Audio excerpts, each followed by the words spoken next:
Жетвата годинава ги израдува земјоделците.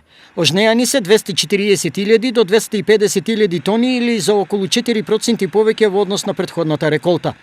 На ниво на источен регион се ожнеани околу 53.000 тони пченица на површина од околу 15.000 хектари, што значи дека од 1 хектар во просек се ожнеани по 3,5 тони пченица. Просечната цена на производство на пченица, конкретно во Штипско-Карбинскиот регион, е проценета на 6,92 денари за килограм, што се смета за најниска во државата. За истото количество пченица во Битолскиот регион, на пример, трошоците за производство се процените на 9,33 денари, а во Прилепскиот 8,03 денари за килограм.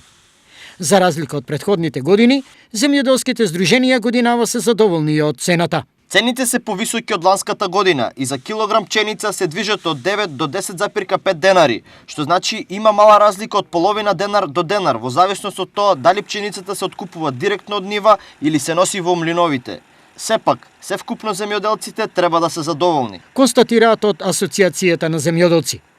Инспекцијските контроли, направени на повеќе пунктови, меѓу кои и во Кочани, констатирале дека компаниите имаат објавено откупна цена и истата се движи од 9 до 10,5 денари за килограм во зависност од класите.